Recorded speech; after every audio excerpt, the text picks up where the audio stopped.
Hi, everyone. Thank you for joining me today. I am so excited to be talking about Hispanic plant-based food cultures with one of my colleagues, my favorite friends, Sylvia Melendez Klinger. Hi, Sylvia. Thanks for joining me. Hi, Sharon. Oh, my pleasure. So excited to be with you this morning. Yes, we're going to be talking about the beautiful plant-based traditions from Hispanic countries. And Sylvia is an expert in this area. Mhm. She's a dietitian. She has her PhD. She's a global nutrition professor. She's written so much about Hispanic food traditions, and she is the founder and president of Hispanic Food Communications. So the thing that I really love about Sylvia is she's just downright enthusiastic and passionate about helping people to eat healthy, delicious foods and make it accessible and enjoyable and just easy. So Sylvia, Mhm. thank you so much for joining us today. And I just Oh, wondered if thanks. you could just give us a little bit of information about how you got started as a dietitian and what you do as a dietitian. Yes, yes, which was really interesting because it was really not in my radius at all. My mother is a dietitian, so you feel like, oh, okay, her mom's a dietitian. I should, that came like that, but that really wasn't the case. I really never really liked the kitchen that much, even though I grew up. My grandma lived with us, and I was in the kitchen with her, helping her. But it wasn't something that really attracted me. But when I was in high school, they started a vocational in nutrition, and my best friend went on that. I was more in another pathway to go into dental school. And she was showing me menus and the cookies that we're making and all, analyzing calories. And somehow a light bulb went on my head. I'm thinking, that is a really cool thing. Wait a minute. And immediately I ran home and I told my mom that I wanted to become a dietitian. She's like, "Wow, you never like the kitchen. You don't want to do anything in the kitchen." And I'm like, "No, no, no. This is it." And I was like maybe what 14 or something like that. I never looked back. From there, I went, and then that's when I graduated. The program was actually launched by Loma Linda University in Mexico, and I had told them that I wanted to continue my study. So then that's how I got transferred into Loma Linda University to continue into my 4-year degree. But it was like a love affair from that moment that has never turned off. I get super excited when I talk about food and flavors. So we are right up my alley. So cool that you and I went to school together. We were in the I same class know. at Loma Linda Yes. University, which is now Yes. famous for being a blue zone. And, I you know, know. we didn't appreciate how special that was. No, we really done it. When I see my professors and I talk about it, I'm like, wow, I'm just like, wow, I can't believe that we were in that movement, so many years ago that started all this. And I get excited about the research they constantly are bringing out to us. And it's very enlightening. And it really fires me up to even talk more about it and the Yeah, goodness and the vitality that you get from eating these great foods. right, right. It's just so simple and beautiful. And, Hmm. I really wanted to learn a little bit more about your food culture and background too, because I think that's what brings so much amazing context to what you're doing. So, could you tell us a little bit about your own food Yes. culture and traditions? Absolutely. And I think that's, it's starting first of all, with my grandma living with us from a very early. I remember her making bread in the kitchen and really like, chopping, and I will be helping her. And I think seeing those combinations, I think it was kind of like back in tucked in the back of my head. But what I love about Hispanic foods is that, it really gathers a lot of people together in the kitchen. It's Mm, not a one person affair. It's like, my brothers help, I help, my cousins will help when they were staying with us.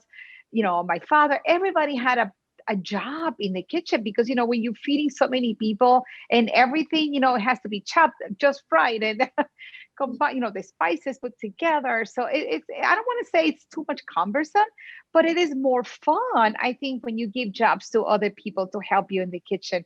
And, in my culture has, even though I was born in Puerto Rico, which is an island in the Caribbean, when I was 7 years old, my parents went on to Mexico to, my dad was transferred there. So then it was going to be a 5-year thing and turned out to be 10 years. My father just fell in love with the Hispanic culture of Mexico. And And then I mean, that's when I really fell in love with that food as well. And my friends, they just all make tortillas by hand. And it was so fascinating to see them making salsas and tortillas every day. And it was like a nothing. Even, they'll be in the kitchen talking, and we were just like, next we know, we had a banquet to eat. Unbelievable. So, and the what I love, I think Puerto Rican food, it's got great flavors as well, with the sofrito and all those spices that we can talk about more. But Mexican cuisine, I mean, it's like well known everywhere in the world. So Mhm. I think learning that cuisine that is so historic and in flavors, and the aromas and the textures are so powerful and bold, make me really appreciate more the combinations of different food, especially plant-based foods, because I think, as you know, and you will, as we talk more, you'll see that these Hispanic foods really are cemented in the foundation. It's beans, it's grains, it's fruits and veggies. I mean, that's the foundation of the Hispanic foods, no matter where you go in the world. Right. And it's so true. I mean, it's just the most comforting food, and people crave Mhm. it. You miss it when you don't get it. But it's very simple in a way, and it's about a lot of these foods that they originated in these parts of the world. A lot of our favorite foods came from this region you're talking about, which we can get Yes. into further. But it is, Yeah. I And love. that's what makes it so interesting, is that these Hispanic foods, I mean, when I study them, they have an influence from so many countries. For example, Mexico have a huge Mediterranean influence, and same with Puerto Rico. The olives, the olive oil, all that came from the Spaniards. And then Mexico also have a French influence. They have also an influence from the Middle East as well. So those influences, really shape those amazing flavors and colors that you see in the Hispanic cuisine. Yeah, it is very colorful. And I like that you point out all these Yeah. influences, and that's really what we see in the modern day cuisine. But could you talk a little bit more about some of these aspects, like the color, the texture, some of those Mhm. flavor combinations? Can you give us a little bit more on that? Yeah, and what's so interesting is that without really knowing, like now that I'm older and I do food photography, we're so in tune about the color combinations and textures, in the plate. But back then there was like really, it just came together so naturally, because these foods kind of invite you. You don't need a degree. You don't need to be a dietitian or whatever, a food stylist, to really know these combinations. And I think that, look at a salsa. It's so simple. It's like tomatoes, cilantro, lime juice, a little bit of onions maybe, and some chili from whatever, jalapeno, whatever you want to add. I mean, those four ingredients, and look at how beautiful it is. Right. And I think it's just like that. When you add a veggie with some herbs and some citrus juices, it automatically just transforms something into a wow effect. It gives you that wow effect and the flavor as well. And I think it's just something that comes, very, very simple. I mean, for example, I mean, I love Mexican food because, of course, I spent a great majority of my growing years there, from 7 to 18. But jicama, for example, I mean, kids snack on jicama slices, mango slices, cucumber slices, carrot slices with chili powder and lemon juice. And you see this in California, because I know when you go in the streets in California, the population, the Hispanic population in California has brought it up to them as well. And you see these in the food trucks or in the parks and the streets too. And I love that snacky and the most classic, most fastest food are so good for you. And that's my goal with with the Hispanic population. I say, just keep going what you were been doing all your life. And you will have, you will really benefit from the amazing nutrients that those foods that you're accustomed to eating already have. Exactly. There was so much of the seasonal produce, things that were just available, maybe just I know. growing, you could even forage for some of these things in some parts of this. Exactly. Yeah. I mean, you go to the south of Mexico, and the fruits are just in the streets, Yeah. basically. You Yeah. go to, like when I remember I took my parents a few, back years ago, and we took a road trip back memory lane. And I mean, the streets, there was like all kinds of mangoes and oranges, and everywhere you find food, everywhere. So it's an abundance of that they have. And then, we get to sample some of it, when they bring it to the United States. But I think, we have a tremendous amount of foods here that we need to take advantage of what we have, especially when it's in season. Yeah. We really, I mean, like now with the citrus, I go crazy putting citrus juices in everything that I cook to really enhance the flavors of Mhm. whatever food I'm preparing. Yeah, and you see that throughout Central America and Puerto Rico, where you're from. I love Puerto Rico, as you know, and it's just this paradise for plant foods. You just Yes. see it along the streets, and this growing climate. Living in California, we have an amazing growing climate. We lack the Yes. rain, and Mhm. in some parts of Central America, they just have it all. They have soil, they have the climate, Yes. they have the sunshine. Oh, It's just like this. It's like a Garden of Eden. it really is. Yes, So yes, I love yes. that it Yeah, and really came, that the food culture coming from the foods that are available and then the influences. It's just such a beautiful cuisine. yes, yes. I mean, when you go to Puerto Rico, and they have, I remember if you saw the like people selling the coconuts, where you can drink the coconuts in the streets. You see the trucks, there's the oranges where they can make you fresh orange juice right there. Every time I see a vendor in the road, I stop. I'm like, wait, stop. I need to have some of those So good. coconuts. So I need to have some. It's just like my friends always crack up, when they see me. It's like, oh, Sylvia, here we go. I know, no, I want to stop at each one of them. I'm the same way. I drive everybody crazy.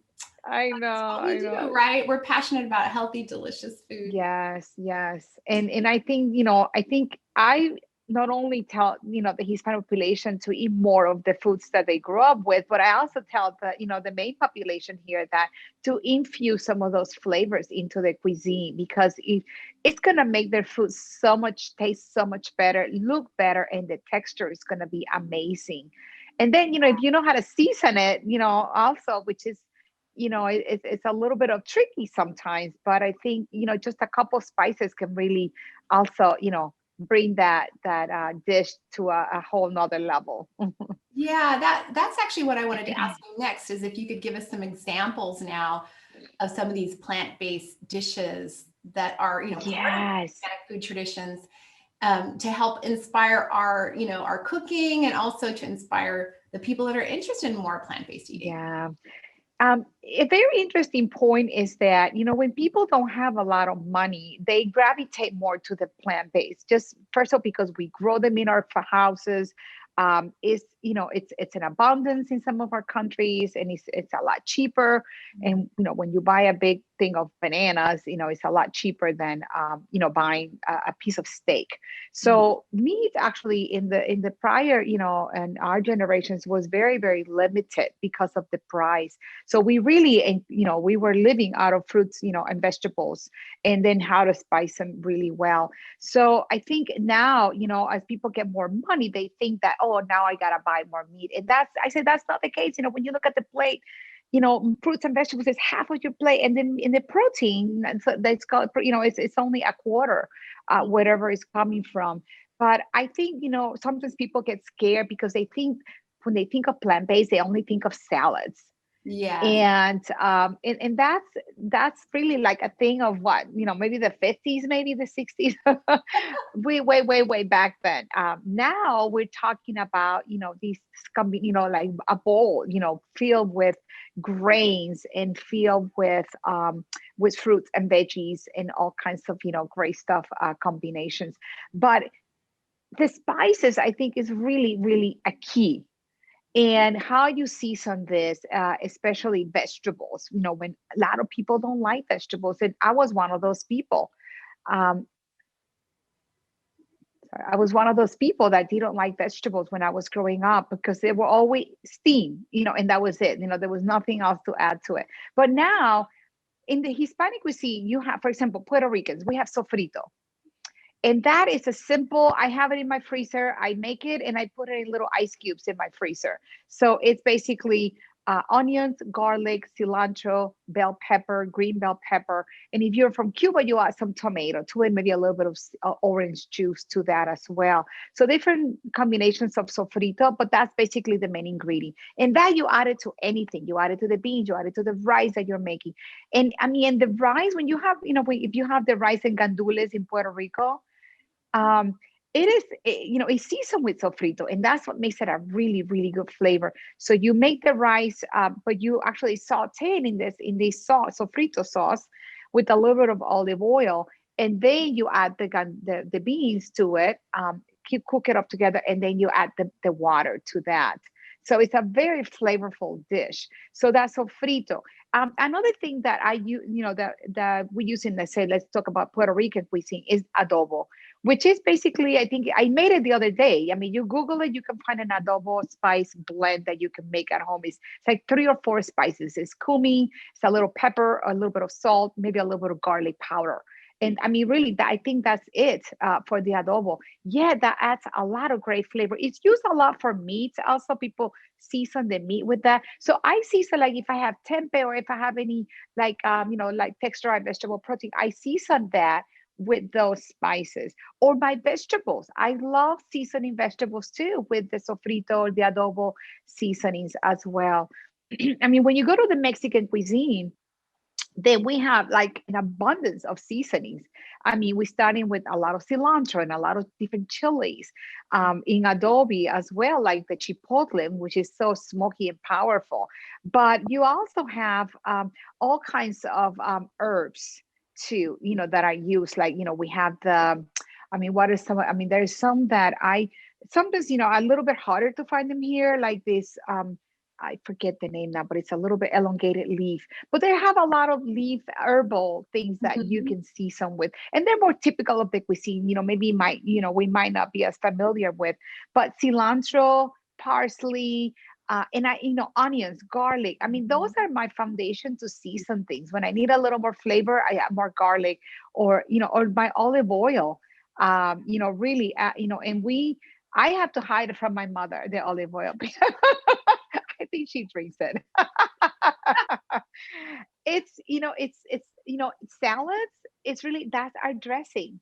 Yeah. I don't buy salad dressings because I just use my really good flavorful olive oil.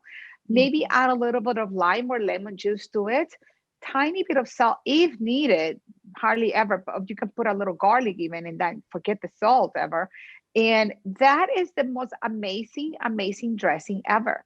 So, when we have salads, that's all we do. Just, sprinkle that olive oil with a little bit of, lime juice or lemon juice. Sometimes if I want to go a little, if I have people over, I might put a little bit of Parmesan cheese into it, but, or some kind of, or garlic really is what really adds more flavor too. But something as simple as that can really take a salad or a vegetable, again, to be very flavorful. Yeah, I love that you were talking about sofrito because when I was in Puerto Rico, I got to study a little bit about the food cuisine, and it's so interesting how that's really a base. And I don't know if there's anything like that in other cuisines. I'm sure you would know that, but this idea that you just make this flavorful base, and then every time you cook something, you start with that, and I just love Yeah. that. It's just an Yes. amazing, and it's so flavorful, and it's based on these essential ingredients that are part of the environment. Exactly. And I mean, I grow them. I have my plants, my cilantro, my basil, and a few other, rosemary, which I love. I have them under my windowsill, and I live in Chicago. I mean, we haven't had sunshine for I can't even remember. I had to put a little Yeah. blush today because there is no sunshine here. But I still keep them on my windowsill, and I water them, and they're growing beautifully. So there is Right. really, I mean, I think there is no excuse. I teach a lot of people how to grow these herbs at home in little, paper cups or Yeah. whatever, because it is so possible, because that simple herb really adds a lot of flavor. And for us, that's sofrito to beans, and then, another thing that we do a lot, and I know not just Puerto Rican, but other cuisines in Latin America or Hispanic cuisine, is that, we add also some of those root vegetables to our beans, to our rice. So like pumpkin and yuca, malanga and some of those root vegetables. We cut them in cubes and we add into our bean stews and to other things. And that I think also adds a tremendous amount of flavor and nice little texture to it, like a hearty texture to your beans. So I always like, I always keep an eye when I cook it, like, okay, I want to make sure I have like some sweet potato or something, to add to my beans so that it adds a little more heartiness and flavor too, which is a really, really unique flavor when you add that. That's one of the things I love about Hispanic food is the different root vegetables that we're not as familiar with. You mentioned a few of them and the use of those. Can you tell us a little bit more about some of those root vegetables? And I see them I have an opportunity to visit some certain grocery stores that have a lot of different cultural foods. Yes. Sometimes I see those and I'm like, well, I'm not sure what to do with them. Tell us a little bit more about those vegetables. Oh my gosh, Sharon, you gotta run and get them because they are absolutely delicious, delicious. And I think like the Cubans really have mastered how to really make, but it's so simple. I mean, basically it's boiling them. I mean, that's what they do. They peel them. You peel them. When I haven't experimented using the peels in it because I love, eating like sweet potatoes. I love to leave the peels when I'm eating some of these root vegetables. But like yuca and sweet potatoes, and their sweet potatoes are more white. So there's the orange and then there's white one. So the white sweet potato is very popular in the Hispanic cuisine. So that we have a special dish in Puerto Rico where we boil all of them together. So the plantain banana, so very green plantain, the yuca, which it's like a brown root vegetable. That one, you peel them all, and you have malanga, which is like a white root vegetable with the green outside. Kind of looks, well, it looks like a guanabana. It's like a fruit also in the tropics. So it's round and they're hearty, but they're very hard, but they have this bumpy outside. So malanga, the plantains, the sweet potato, and the yuca. Okay, those four, you boil them together, and then you just, again, a little olive oil, and that's it. And we eat that like there is no tomorrow. And that brings me to our problem sometimes that we have. But that is it. I mean, people, of course, put a little bit of salt. But the Cubans, they make this mojito, which I'm sure you tried it when you were in Puerto Rico, which is just olive oil with mashed garlic. Yes. So they mash the garlic, they make like a marinade with the olive oil and the garlic, and they actually put these fruit vegetables, marinate the root vegetables in this olive oil with the garlic and the little salt. And that is it, really. And then you serve that next, that's like your side dish to the rice and beans. It is so good. I mean, my favorite of all of, I love the white sweet potatoes. I mean, they are just really, really wonderful flavor. And it's a little bit unique. It's a little bit different than the orange sweet potato that we're used to here, but it's a little bit more mild on the sweetness, but it's just perfect. The sweetness level is just perfect. So that it goes nice when you put it with the savory. You know what I mean? Yeah. So it's not as potent. So it's a little bit mild on the sweeter. So it blends really well with savory flavors. So that and the yuca are two of my favorites. In malanga, I'm one of the, I mean, I was a little picky eater growing up. So I'm not as crazy about malanga. And they make tostones too, with the, how the fried plantains that we smash, tostones. They also made them with some of these other root vegetables too. So we mash them, and we can make also these fried fritters, corn, what they call it, little patties, that we can make with all these other root vegetables as well. But basically marinating them in olive oil, garlic, and a little salt, it's all you need. And oh my, I salivate every time I think about it. Wow. And that reminds me that I wanted to let all of the viewers know that I do have a blog that will have a lot of these resources available to you. So Sylvia is going to share some of her favorite resources for Hispanic cultural plant-based food traditions. So check out SharonPalmer.com and look for the show notes that go along with this interview, so we can share. And I think in your blog, you also have my ultimate favorite Puerto Rico or Caribbean food, because also in Dominican Republic and Cuba, is the mofongo. I know, I love that recipe so much. I love it. And when I saw that you had made it, because what's interesting, that some of these, even though most of our food, like, maybe 9% of our foods are classic dishes, are all plant-based. Sometimes people wanna season them with a little bacon fat. Mhm. And that's something that sometimes, I'm in tune now, and I always tell people that small paprika gives you that same smoky flavor that you're looking for in these the bacon that they put in some of these, the rice and the beans, they Yeah. put a little bit of that bacon fat. But I said, you can get the same, without the saturated fat, Yeah. by using a little bit of smoked paprika. And I learned that even though my family uses it a little bit, it's not as used in Puerto Rico or in Mexico, but some countries in South America uses them. But it's more of an Eastern European taste. Mm. Of course, the Spaniards use it a lot, the smoked Yes. paprika. And so this is why in Puerto Rico, you find some family who still use smoked paprika. But when I was in Romania and I teach there, teaching, my students used to make me this lentil soup that are up, I love soups.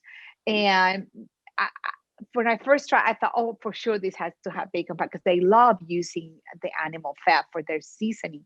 So I thought, you sure doesn't have the bacon fat? And they say, no, no, no, no, no, Sylvia, it's smoked paprika. I'm like, are you sure? I mean, I couldn't tell. I mean, that smoked paprika really adds a beautiful flavor. And that's what I'm saying, our foods are so, healthy. They are low in saturated fat, low in cholesterol, high in these antioxidants, high in fiber. I can think of anything better to eat than these Hispanic foods because they are so loaded with nutrients, which eventually results in lower calorie as well. So you're hitting a lot of things at the same time when you're eating these Hispanic foods.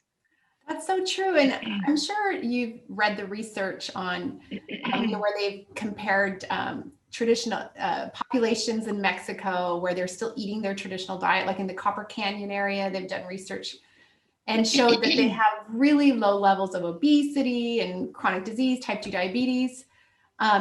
That other people are not enjoying those disease protections because they're eating the Western diet. They're eating like Right. typical Western diet instead of their traditional diet that's so healthful. And, you know, you talk about the spices, but even things like cactus, now there's research that Oh, there could be some yes, diabetic properties, like yes, Nepalese. And so there's so many parts of this diet that have been handed down through the generation. And it's yes. not only delicious, but it's healthful. And It's I so think that helpful. there's Yeah. just so many benefits to returning to that, or to learning from that and celebrating some of those flavors, ingredients. Hmm.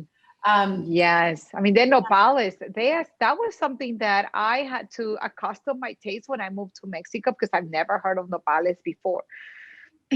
But they are so high in fiber. It's incredible.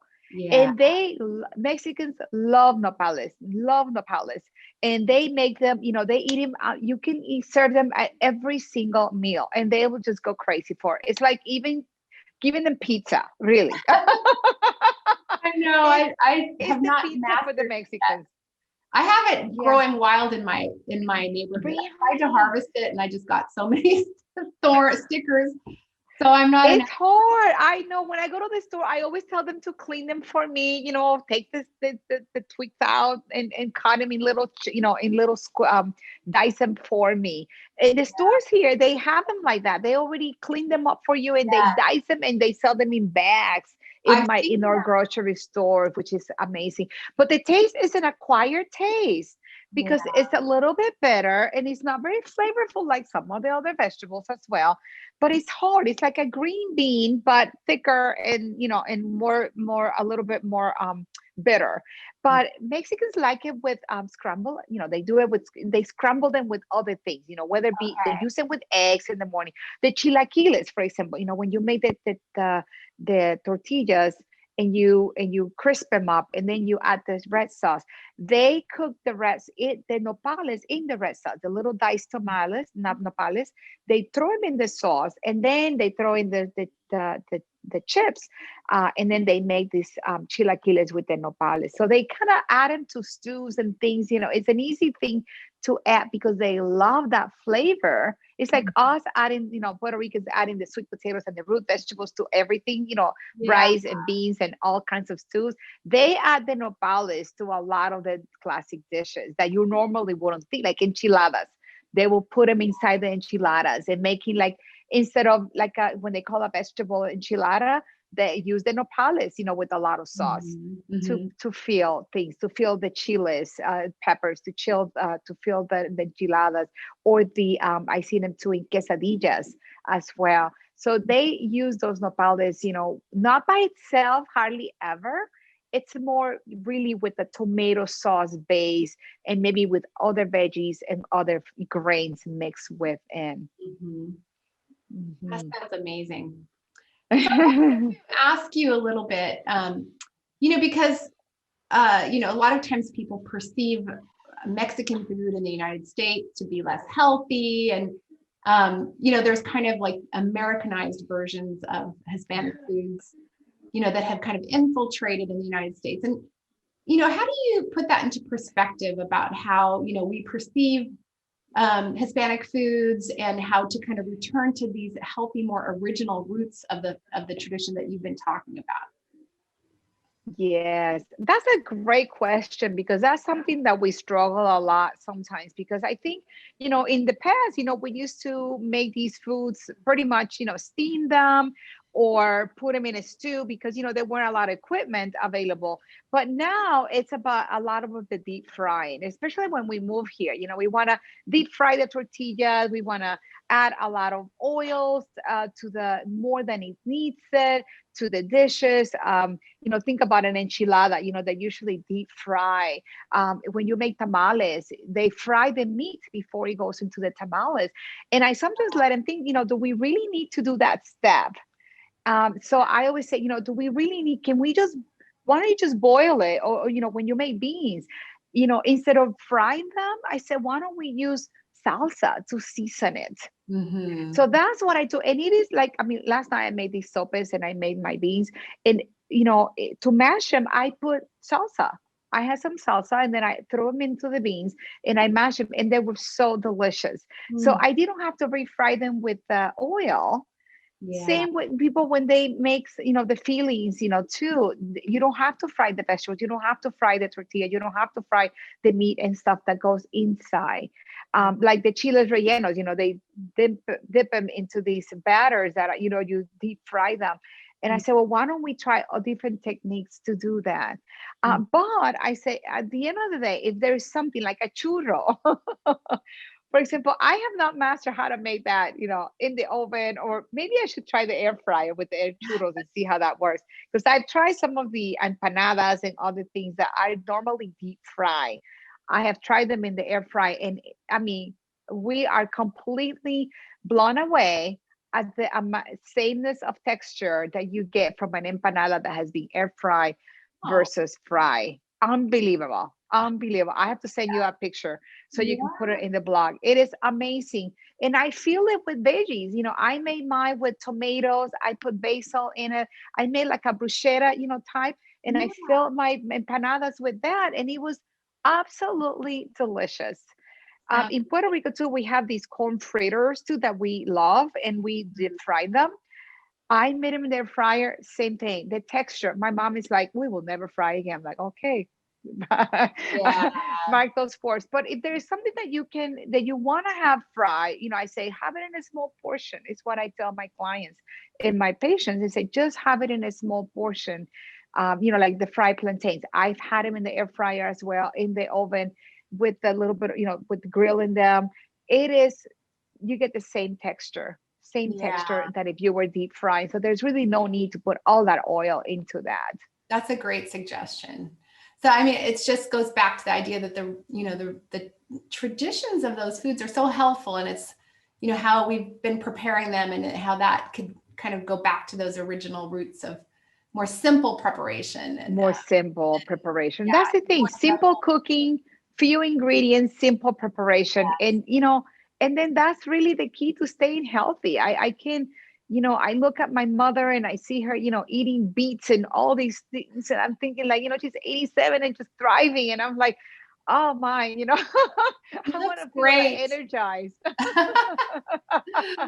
Oh, so I also want to ask you about some of the special foods in Hispanic traditions, especially when it comes to plant-based foods that we can be inspired by. Yes, yes. And you can always substitute. I always say, there is something that you see like in empanada that most people, like Argentinians, they eat it with meat. I simply, use tempeh, or you can use lots of vegetables, a vegetable combination that could go inside. And it's even, I mean, I find to be even more delicious. Yeah. Corn. I mean, I know that when I went to Argentina, they make their empanadas to the most popular one. It's actually with corn. Hmm. So there you go. I mean, some of these dishes that we think only can be with meat, they actually, the originals were basically made more with vegetables fillings. Yeah. Same with the, when you have chiles rellenos, all that, could actually be with vegetables. But some of the classics, I mean, when I think of classics, the rice and beans, hands down. I mean, the sofrito and the beans with the root vegetables, really you have a meal there that is unbelievable. And I always say, try to boost those meals with even more veggies. So you have the beans, add the pumpkin, add the root vegetables, you have the rice, add like tiny bits of carrots, Yeah. or diced tomatoes. Mexicans love the rice with tomatoes, so I say add more tomatoes to that and really chunk it up more with the vegetables. So how can we boost what we have? An enchilada, just really feel that, even if you have a little bit of something, vegetables should be more of it. So let's say you're transitioning, so you can have a teeny bit of meat, and then put the most of it should come from the vegetables. I mean, when I was in Romania, they love this dish that is called salmares. Can't even think of it, but it's salmares, I think it is. So it's a kind of like the Greek dalmates, with the Greek leaf. Okay. Like, And oh, right. So those little things. So they made the same, but they have it with cabbage. Is what they mm, use for the wrapping, and then it's a filler with some kind of meat in there. So I started to experiment and make it with mushrooms. So I said, why don't we do mushrooms and put some of that cabbage and some carrots and peas and other things, and we made our own filling that. I mean, I never thought these Romanians will be going for it. And they were like, wow, this is more delicious than the ones that we have. Oh. But it was a matter, of course, seasoning. And of course, I incorporated some of my Puerto Rican sofrito in there. I said, let's try some sofrito with those veggies. We're going to saute them really, really good. And then we're going to fill the cabbage rolls with this mixture. yeah. Amazing. So you can always make a very classic dish into even, but most of our dishes, when you think about enchiladas, most of them are we ate them with beans when I was, that's kind of like the most typical actually was with beans and some veggies. We took rice and beans always have been more of a plant base. We talk about empanadas and we talk about the plantains, and a lot of these foods are eaten by itself as well. I mean, you go to Peru and it's all about the potatoes and the quinoa. So Mhm. most of our cuisine is really does not include eggs, milk, or cheese, Yeah. because those were things that were too expensive and not available. So we really, our cuisine and most of except maybe later on in Argentina or Spain, they incorporated more meat. But for the most part, their foods really are plant based.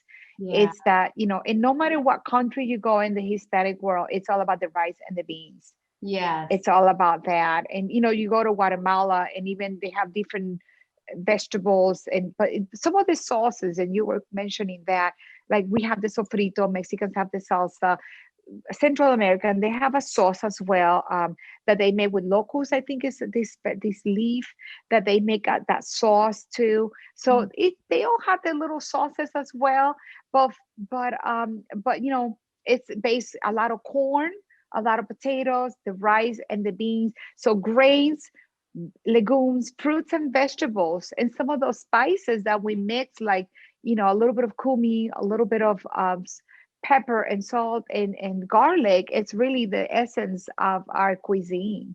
It's so beautiful. I love it. And we also It's also a shout out to the Three Sisters, the form of agriculture that originated in the Americas with those three crops: the corn, the maize, the beans, and their squash, which you were talking about, which is this amazing cultural system that's really good for the soil. And and it's amazing how, way back then, and maybe a lot of those farms in Mexico, that they have also have a very nice climate in Mexico for a lot of our produce, for avocados, for for I mean, you name it, it grows there like wheat. I mean, really, all these things, bananas and mangoes and cantaloupes, all this stuff, and their soil is so rich.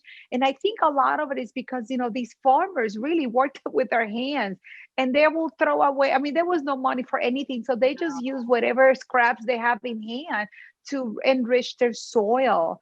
And I think, that has a lot to do for them to really cultivate, and still till this day, they cultivate so much comes from Mexico because their soil is so rich. Yes, we have so much beautiful produce and food that comes from that region. And there's also, when I was in Peru, I learned about some of the food traditions and the agricultural traditions where you give back to the Mother Earth, and you return nutrients to the soil to thank her for the fertility of the crops. They still practice these things. All goes back to taking care of the land. It all goes back. One of my goals, which I thought would be great. I'm always been one of those very sustainable people, and I think, Sharon, you and I have always talked about. My husband has done grow, in buildings here in the Chicago area, in a big city, growing gardens on top of the buildings. We have a big garden at home. We try to save our water. My main goal this year is to compost, because, I have a garden, and my husband's like, no, I don't want to have all the scraps, sitting in the top of it. It's more work for him, because, we both worked our garden a lot, and it's a lot of work, especially when you live in, in the city, and we have just a little pad to grow everything we want. But this year, and my daughter started it because she is even taking this whole sustainability a lot farther than even me. But all she wanted for her birthday and for the Christmas season was she wanted to have containers for her in a also, because she lives in the city, a subscription for her to dump her her compost every day. So then I got her a bucket. I said, you know what, I'm going to get me a bucket too, and I'm going to go against my husband. I'm going to compost. I'm going to make it work. And I said, I'm going to make it work, honey. So I got my thing this year, and it's been amazing, because how much my garbage is literally like this little. It is nothing. And it makes me feel so good that all those pills and all, and that I have, and, it goes all back to the earth where they belong to.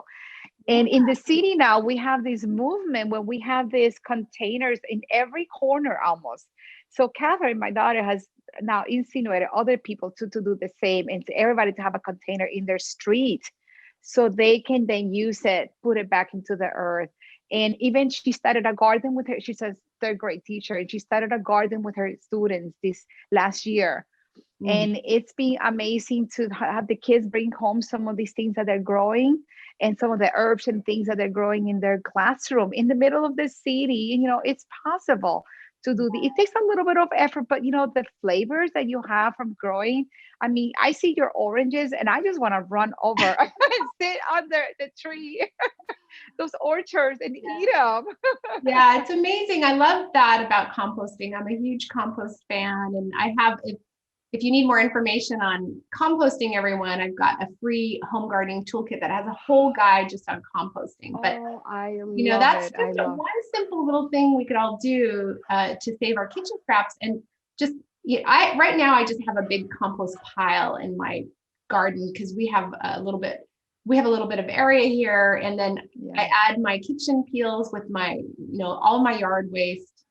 And it's turning into this amazing soil that will just keep giving back to the earth. Fertilizer. And it's so rich. Makes away your trash, and it's not going to landfills. So it's just one thing we could do. It's so great having you. And Sylvia's going to share one of her favorite plant-based recipes. What is the name of that recipe, Sylvia? Arroz con gandules. Arroz con gandules. This is my grandma recipe, my mom's recipe, now my recipe. And it's super simple again, with that sofrito. Make sure you get that sofrito recipes in there, and you can, try that recipe, that sofrito sauce, into, to really season some of those, other vegetables that you might have around when you want that little bit of a Caribbean flavor. That is delicious, So good. delicious. And I just make it ahead and I put it on those ice cube trays so that I just pop enough, one little cube, when I need it. Yeah. So I'm going to share Sylvia's recipe on the blog that goes along with this interview and on our chat today. So just check out SharonPalmer.com and search for Sylvia Klinger, and you'll see our chat today and all of the show notes, all the resources that Sylvia is sharing with us, and her recipe. So Sylvia, thanks so much. It was so fun talking, and I just want to go into my kitchen and start cooking right now. Thank you so much. It's your enthusiasm for these traditional food ways and helping people really enjoy and this wonderful relationship with our local food systems. Oh, so thank you. Thank you. Love you. Yeah, me too. Bye.